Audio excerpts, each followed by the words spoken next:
Exam duty കഴിഞ്ഞ് തിരിച്ച് വരുന്ന വഴിക്ക് ഞാൻ കല്ലുമൂടുള്ള പ്ലാന്റ് നഴ്സറിയിലൊന്ന് കയറിയേ. അപ്പം ഞാൻ ഇവിടെ നിന്നാണ് കുറ്റിമുല്ലയുടെ തൈ മേടിച്ചത്. അന്നത്തെ ആ ഒരു തൈക്ക് 50 രൂപയായി. അത് ഞാൻ അവിടുന്ന് 4 തൈ മേടിച്ചു. ആ 4 തൈയാണ് മേളിൽ ഇപ്പം നല്ല അടിപൊളിയായിട്ട് ഇരിക്കുന്നത്. അപ്പം ഞാനിവിടെ കയറിയതിൻ്റെ കാര്യം, എനിക്ക് നമ്മുടെ ശവന്നാറിയില്ലേ, ആ ഒരു പ്ലാന്റ് മേടിക്കണമായിരുന്നു. അതും വൈറ്റ് ശവന്നാറി അറിയാമല്ലോ, വിങ്ക പ്ലാന്റ് അല്ലെങ്കിൽ എന്താ ഗ്രേവിയാർഡ് പ്ലാന്റ്, സദാബഹാർ എന്നൊക്കെ പറയുന്ന ആ ഒരു ഐറ്റം തന്നെ. വൈറ്റ് മാത്രം അവിടെ ഇല്ല. അപ്പോൾ അവിടുത്തെ ആ ചേട്ടൻ പറഞ്ഞത് വൈറ്റിനാണ് ആവശ്യക്കാർ കൂടുതൽ. ഉണ്ടായിരുന്നു, സംഭവമൊക്കെ തീർന്നു പോയി, ഇനി അടുത്ത് വരുമ്പോൾ പറയാമെന്ന് പറഞ്ഞു. പിന്നെ ഞാനിങ്ങനെ അതിലേക്ക് ഒന്ന് കറങ്ങി. വേറെ എന്തൊക്കെ ചെടികളുണ്ടെന്ന് നോക്കണമല്ലോ. എനിക്കറിയാവുന്നതും അറിഞ്ഞുകൂടാത്തതുമായ കുറേ സംഭവങ്ങൾ അവിടെ ഉണ്ടായിരുന്നു. പിന്നെ ഒത്തിരി റോസ് കണ്ടു ഞാൻ, പക്ഷേ അത് ഏത് ഐറ്റമാണെന്നൊന്നും എനിക്കറിയത്തില്ല. ഒരു 3 കളറ്, അത്യാവശ്യം ഒരു 3 കളറിലുള്ള പൂക്കൾ മാത്രമേ ഞാൻ അവിടെ കണ്ടുള്ളൂ. ഞാൻ പിന്നെ റോസിൻ്റെ ഭാഗത്തോട്ടൊന്നും അങ്ങനെ പോയില്ല. വേറെ ഒരുപാട് വെറൈറ്റി ചെടികളൊക്കെ കണ്ടു. എനിക്ക് ഇതിലായിരുന്നു നോട്ടം. അങ്ങനെ ബൊഗൻവില്ല ഉണ്ടായിരുന്നു. അതിൻ്റെ വില ഒരല്പം കൂടുതലായതുകൊണ്ട് ഞാനത് അവിടെ അങ്ങ് വെച്ചു. അവർ 285 ആണ് പറഞ്ഞത്.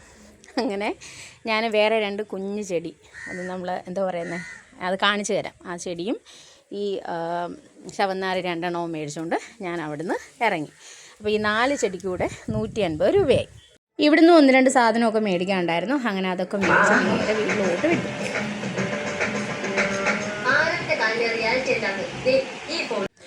ഈ 4 ചെടികളാണ് ഞാനിന്ന് മേടിച്ചത്.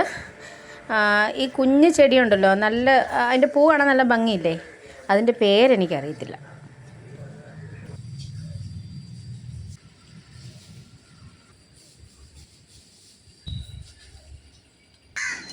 നാലഞ്ച് വഴുതനത്തൈ മാറ്റി നടാനുള്ള പരിപാടിയാണ്.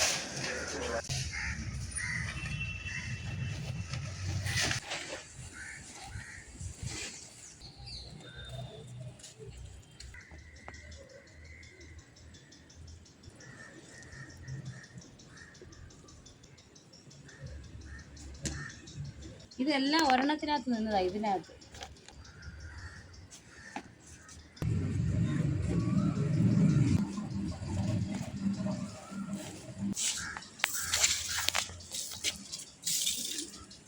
റോഡ് സൈഡിലൊക്കെ നിൽക്കുന്നതാണ് ആശാനത്തിലൊക്കെ. ഞാൻ പറഞ്ഞു ഇല്ല, ഞങ്ങൾ കണ്ടിട്ടില്ലല്ലേ. റോഡ് സൈഡിലൊക്കെ റോഡില്ലല്ലേ. റോഡ് സൈഡിലുണ്ട്, പക്ഷെ ഇത് നമുക്കിപ്പോ അങ്ങനെ കിട്ടാനില്ല. ഇത് കിട്ടത്തില്ല.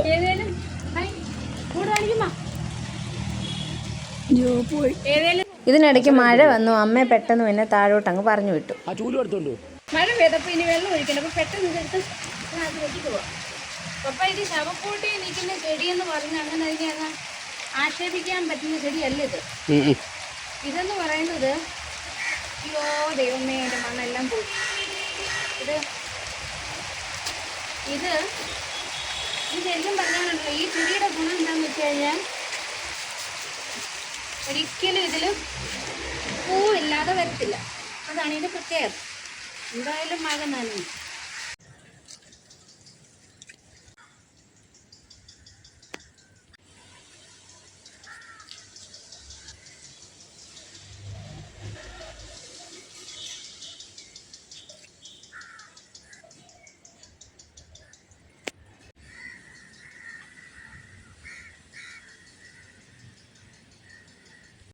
ഇരുട്ടി കഴിഞ്ഞപ്പോഴേക്കും ബബ്ലുവിൻ്റെ കുര കേട്ടുകൊണ്ട് ടെറസിലോട്ട് പോയതാ.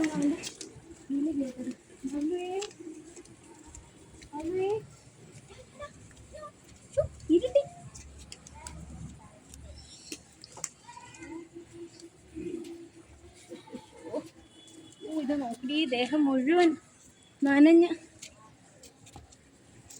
പോകോ പോകോ അടി അടി അടി അടി.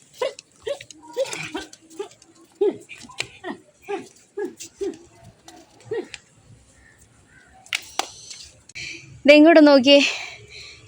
എന്ത് രസമുണ്ട് ഇത് കാണാൻ.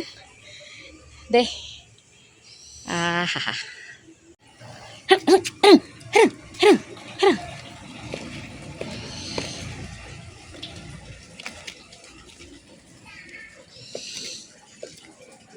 കയറിക്കോ വീട്ടിനകത്ത് കയറിക്കോ.